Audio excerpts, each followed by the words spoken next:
श्रीमद् भगवद गीता के अनुसार important practical life lessons. अपना कर्म करते रहें, परिणाम की चिंता मत करें। व्यक्ति शारीरिक रूप से जो कर्म करता है उसके पीछे की मनसा क्या होती है, उसके बाद जो परिणाम होता है, इस पूरे प्रोसेस के बीच को हम कर्म कहते हैं। अच्छे कर्म करें तो परिणाम अच्छा ही होगा, बुरा कर्म करें तो परिणाम बुरा ही होगा।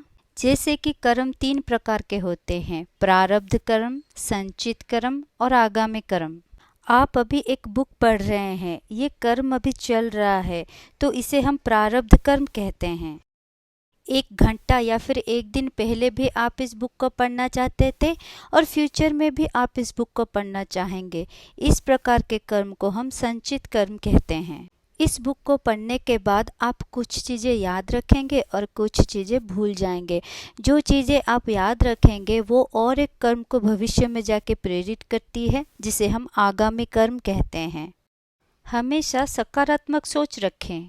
जो हुआ वो अच्छा हुआ, जो हो रहा है वो अच्छा हो रहा है और जो होगा वो अच्छा ही होगा। वास्तव में सभी मनुष्य के अंदर भगवान का वास होता है, इसीलिए सबको अपना माने, एक दूसरे का अहित ना करें। क्यों व्यर्थ में चिंता करते हो? आपको कोई नहीं मार सकता है।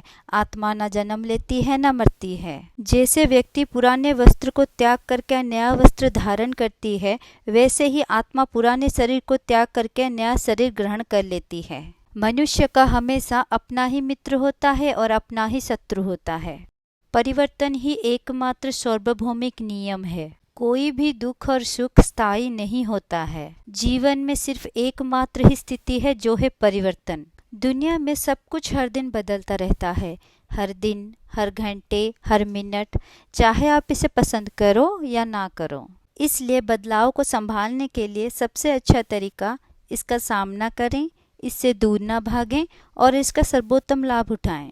अपने क्रोध पर नियंत्रण रखें। जब हम ज़्यादा गुस्सा करते हैं तो हम अपनी नियंत्रण शक्ति खो देते हैं, फिर हमारी याददाश्त में कमी आ जाती है और फिर बुद्धि भी कम होने लगती है। इसलिए गुस्से को प्रतिबंधक लगाने के लिए इसे थोड़ा कंट्रोल या मैनेज कर लें।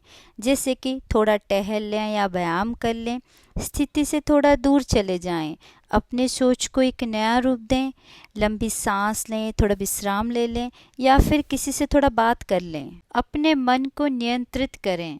मन को शांत रखने के लिए हमेशा थोड़ा बहुत ध्यान कर लें, क्योंकि मन अगर नियंत्रण में रहेगा तो ये आपका सबसे अच्छा दोस्त बन जाएगा।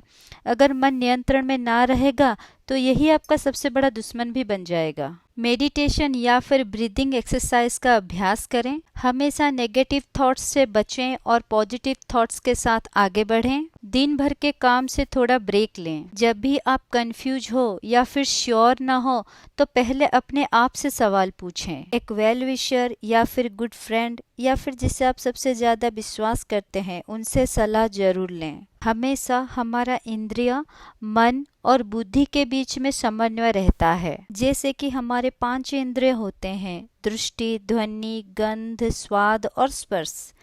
जब आप सड़क पे चल रहे होते हैं, आपको कोई आइसक्रीम दिख रही है तो सबसे पहले आपकी आंख आइसक्रीम के प्रति आकर्षित होती है और ये जानकारी दिमाग पर चली जाती है। मन को आइसक्रीम की मीठा स्वाद और आइसक्रीम देखने की इनपुट का पिछला अनुभव है।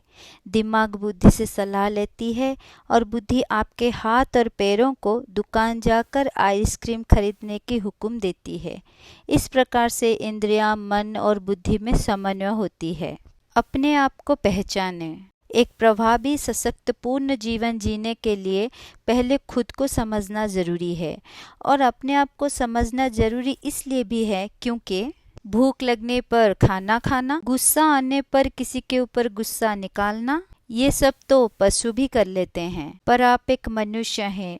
अपने आप को समझने के लिए कुछ चीज़ों पर ध्यान देना जरूरी है। जैसे कि अपने सच्चे स्वभाव को पहचानें। आप किस तरह से बात करते हैं, किस तरह से काम करते हैं। अपने गुड और बैड बिहेवियर को समझें। अपनी फीलिंग्स, ताकत और कमजोरी पर ध्यान दें। आपके लाइफ में जो भी एम या पर्पस है उसे फुलफिल करने के लिए ज़्यादा से ज़्यादा परिश्रम करें। अपने जो भी ड्यूटीज़ और रिस्पॉन्सिबिलिटीज़ हैं उसे तुरंत करें, उसमें देरी ना करें। जैसे कि वो फ़ोन कॉल तुरंत कर लें, उस जॉब को भी तुरंत अप्लाई कर लें, या फिर वो बुक पढ़ लें।